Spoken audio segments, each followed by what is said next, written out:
गति 100 प्रति minute. Dictation शुरू होगा 5 सेकंड बाद। Ready, start. राहुल गांधी की भारत जोड़ो यात्रा 108 दिनों में करीब 3000 किलोमीटर की दूरी नापते हुए शनिवार को दिल्ली पहुंची। यहां इस यात्रा का पहला चरण पूरा हुआ बताया गया। दूसरा चरण 3 जनवरी से शुरू होने वाला है। इन 108 दिनों में इस यात्रा ने राहुल गांधी को क्या दिया, देश और देशवासियों को लेकर उनकी समझ कितनी समृद्ध हुई, यह भी एक महत्वपूर्ण सवाल है। लेकिन इसका सही जवाब आने वाले दिनों में राहुल गांधी के फैसलों और उन फैसलों के असर के माध्यम से देश दुनिया के सामने खुलेगा। इस बीच देश के अलग अलग हिस्सों से गुजरती इस यात्रा ने देशवासियों पर, उनके मन मिजाज पर और कांग्रेस तथा राहुल गांधी के प्रति उनकी धारणा पर कोई असर डाला है या नहीं? अगर हाँ, तो वह असर किस तरह का है? क्या वह तात्कालिक है या उसके कुछ समय तक टिके रहने के भी आसार हैं? ये सवाल भी कठिन और जटिल हैं, लेकिन इनकी थोड़ी बहुत पड़ताल की जा सकती है और जवाब के रूप में कुछ ऐसे ऑब्जर्वेशन भी दिए जा सकते हैं जिन पर आगे बहस की जा सके या जिन्हें समय की कसौटी पर चढ़ाकर नतीजे का इंतज़ार किया जा सके। इस क्रम में पहली बात यह नोट की जा सकती है कि एक के बाद एक चुनावी हार से जूझती और परसेप्शन की लड़ाई में संघ बीजेपी से शिकस्त खाती कांग्रेस और इसके नेता राहुल गांधी पर यह आरोप लग रहा था कि वह अपने सामने मौजूद राजनीतिक चुनौतियों को लेकर गंभीर नहीं हैं। 100 दिनों से ज़्यादा की इस यात्रा ने राहुल गांधी की उस छवि को निस्संदेह कमज़ोर किया है। इस दौरान देश के अलग अलग हिस्सों से गुजरते हुए लोगों की बातें सुनते हुए और उन्हें संबोधित करते हुए वह अलग अलग तरीक़ों से यह बात दोहराते रहे हैं कि उनकी धारणा में नज़र में कैसे संघ बीजेपी से भारतीयता को खतरा है। उनकी इस धारणा से सहमत हुआ जाए या नहीं, पर इतना ज़रूर है कि लोग अब उनकी बात को पहले से ज़्यादा गंभीरता से सुन रहे हैं। अगर विपक्षी स्पेस की बात करें तो राहुल गांधी ने भारत जोड़ो यात्रा को चुनावी हार जीत से अलग रखकर यह भी सुनिश्चित किया कि बीजेपी से परेशानी महसूस करती लेकिन कांग्रेस से दूर खड़ी आबादी भी उन तक पहुंचने में संकोच न करें। यह इस यात्रा का एक अतिरिक्त फ़ायदा कहा जा सकता है, लेकिन एक राजनीतिक पार्टी के तौर पर कांग्रेस के सामने मौजूद चुनौतियों के संदर्भ में देखें तो इतना काफ़ी नहीं है। सबसे बड़ा सवाल है कि क्या राहुल के हिस्से में आए लोगों के इस सद्भाव को वोट की शक्ल में बदला जा सकता है? यही सवाल स्पष्ट कर देता है कि इस यात्रा से उपजी और उपज रही संभावनाओं को ठोस नतीजों में तब्दील करने के लिए कांग्रेस को अभी कई स्तरों पर कड़ी मेहनत करने की ज़रूरत है। 2 महीने में बजट आने वाला है, जिसके बारे में अभी से चर्चा शुरू हो गई है।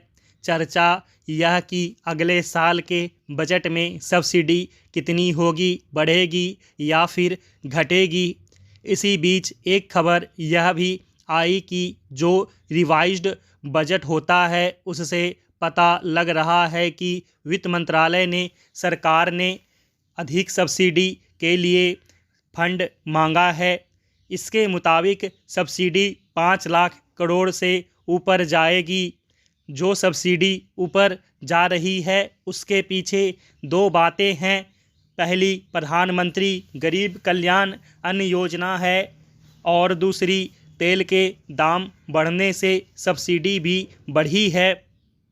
इस साल दिसंबर तक के लिए प्रधानमंत्री गरीब कल्याण अन्न योजना को एक्सटेंड किया गया है। जब बजट बना था तो इसके लिए एलोकेशन नहीं था, फिर भी इसे 2 बार एक्सटेंड किया गया। 3 महीने पहले प्रधानमंत्री ने कहा था कि इस साल के अंत तक फ्री में जो अनाज बंटता है 5 किलो वह दिया जाएगा। ताज़ा खबरों के मुताबिक इसे और 1 साल के लिए बढ़ा दिया गया है। इसके चलते फूड सब्सिडी भी बढ़ गई है। दूसरी ओर तेल के दाम बढ़ने से पेट्रोल और फर्टिलाइज़र की सब्सिडी बढ़ गई है। ऐसे में बहुत से लोग यह चर्चा कर रहे हैं कि क्या सब्सिडी का इस तरह से बढ़ना ठीक है, इसका अर्थव्यवस्था पर क्या असर होगा और इसको हम कैसे समझें। गरीबों की नज़र से देखें तो यह बहुत बड़ा सवाल हो जाता है, क्योंकि एक तरफ हम लोग देख रहे हैं कि हमारी इकोनॉमिक ग्रोथ तो पिछले साल की तुलना में बढ़ रही है, लेकिन असंगठित क्षेत्र में जो लोग हैं उनकी आय उस हिसाब से नहीं बढ़ी है। अगर सब्सिडी कम करनी है तो खर्च घटाना होगा। फिर इसका पीडीएस, मनरेगा जैसी योजनाओं और गरीबों पर क्या असर होगा, यह भी एक सवाल है। इस पर हमें कुछ चीज़ों को समझने की ज़रूरत है। सब्सिडी से चिंता क्यों होती है, यह हम ऐसे समझ सकते हैं कि बजट में फिस्कल डेफिसिट का मतलब होता है कि सरकार टैक्स से जो कमा रही है उससे ज़्यादा खर्च कर रही है। इस डेफिसिट से दिक्कत होती है क्योंकि अगर ज़्यादा खर्च हो रहा होता तो या तो सरकार ब्याज पर लोन लेती है या उसे नए नोट छापने पड़ते हैं। इन दोनों में एक चिंता यह रहती है कि अगर सरकार इस मात्रा में खर्च करे और इकोनॉमी में पैसे आए तो इससे महंगाई बढ़ जाएगी। फिर अगर अवेलेबल लोन सरकार उठा ले तो प्राइवेट सेक्टर को कर्ज लेने में दिक्कत होती है, उससे उनकी ओर से इन्वेस्टमेंट कम हो जाता है। ये दोनों जो चिंताएं हैं वे हर हाल में लागू होती हों ऐसा नहीं है। खर्च बढ़ने से मुद्रास्फीति बढ़ने की बात उस स्थिति में लागू होती है जब पूरी इकोनॉमी में जितनी मात्रा में प्रोडक्शन हो सकता है उतना हो गया है। ऐसे में जब ज़्यादा पैसा होता है तो दाम भी बढ़ता है। अगर इकोनॉमी में डिमांड उतनी नहीं है तब पैसा बांटने से मांग बढ़ेगी। ऐसे में मांग उन चीज़ों की बढ़ेगी जो इसी देश में बनती हैं, तो दाम नहीं बढ़ेंगे, उत्पादन बढ़ेगा। ऐसे में सरकार खर्च करके पूरी इकोनॉमी में ग्रोथ ला सकती है। जो इन्वेस्टमेंट की बात है उसमें भी यही लॉजिक है। अगर इकोनॉमी में इन्वेस्टमेंट कम हो रहा है और सरकार खर्च करती है तो उससे मांग बढ़ती है। फिर उस मांग को पूरा करने के लिए पूंजीपति भी इन्वेस्ट करने लगते हैं।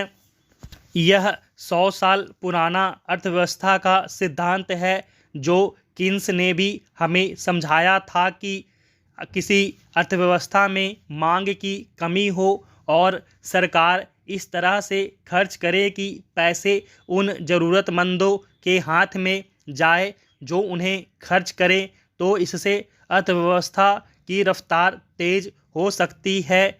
इसलिए हर सब्सिडी और फिस्कल डेफिसिट बुरा नहीं होता है, कभी कभी यह उपयोगी और ज़रूरी होता है।